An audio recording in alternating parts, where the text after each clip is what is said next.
Hello mga bebe, at ayan na nga, nilubos-lubos na namin aming vacation dito sa Kyoto.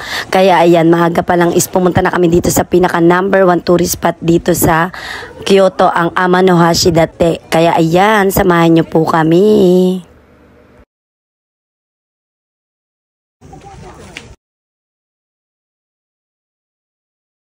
At eto na nga talaga ang pinaka number 1 pinupunta ng mga turista dito is eto nga yung humahati yung bridge niya para may dadaan na bangka or yate dito. Tapos after nga po niyan is babalik ulit para tumawid naman yung mga tao. Maalala ko lang, unang punta ko dito is dalaga pa talaga ako. Kaya masasabi ko talaga memorable dito sa Amanohashi Date. Ayun nga, ang pinaka experience ko nga dito is yung, ayan yung bridge at saka yung umakyat kami papunta doon sa taas. Ayun yung pinaka memorable na talagang hindi ko makakalimutan dito.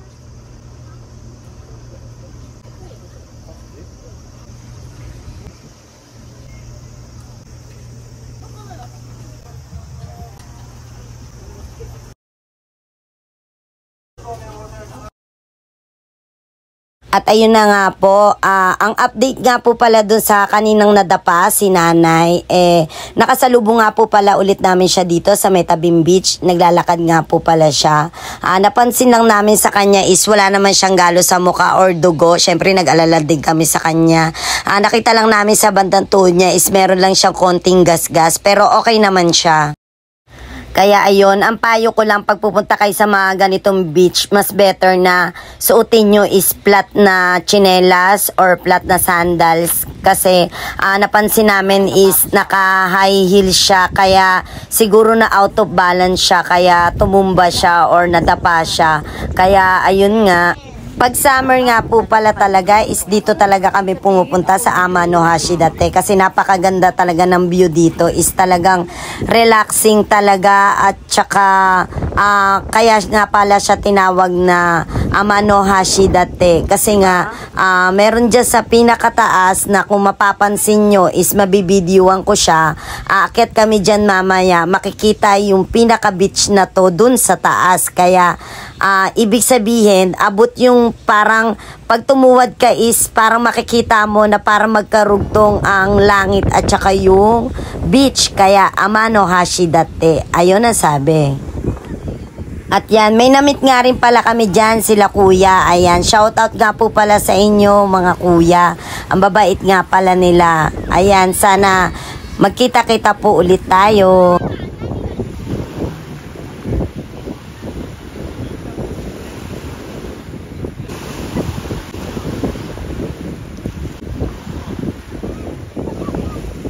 At ayan, eto nga po pala yung sinasabi ko kanina na nasa taas na pupuntahan namin mamaya. Kaya abangan nyo po yan.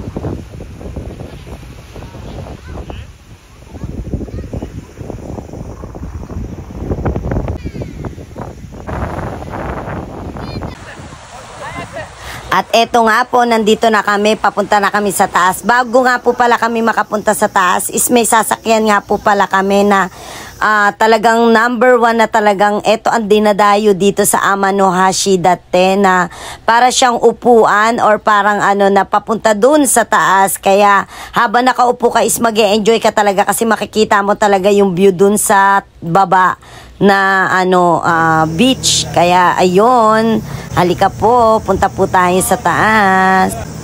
At ayan, habang nandito ka nga sa taas is para sa akin is hindi ako nalulula, pero meron kasing mga tao talaga na alam mo yung malululain, yung alam mo na pag alam mo na nasa taas ka is parang ayaw mo tumingin sa ibaba. Kaya ayun, pero talagang mas better kung titingin kayo sa paligid kasi is napakaganda talaga.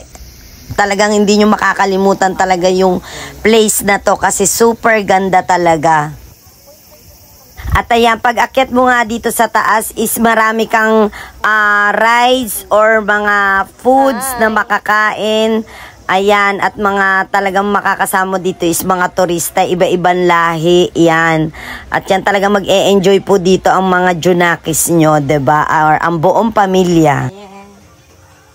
And Pagtapos nga po namin maggala-gala, mag-ikot-ikot at kumain ng kung ano-ano dun sa taas is yan. Tapos na po kami, pabalik na kami at ayan, dito nyo po talaga makikita ang ganda ng tanawin at beach na matatanaw talaga siya sa taas. Kaya ayun, kung ako sa inyo is kung pupunta kayo ng Kyoto, ito yung unang-unang pinakamagandang puntahan talaga is yung Amano Hashidate.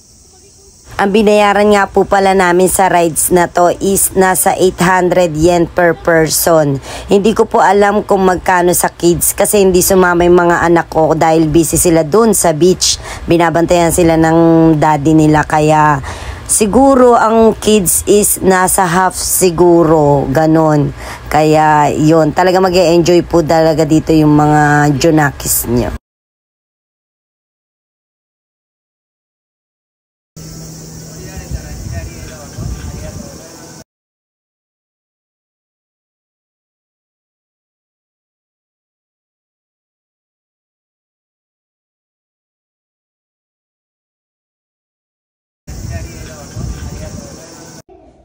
Ayan, after nga namin sa Amano Hashidate is dumiretso na kami dito sa may onsen.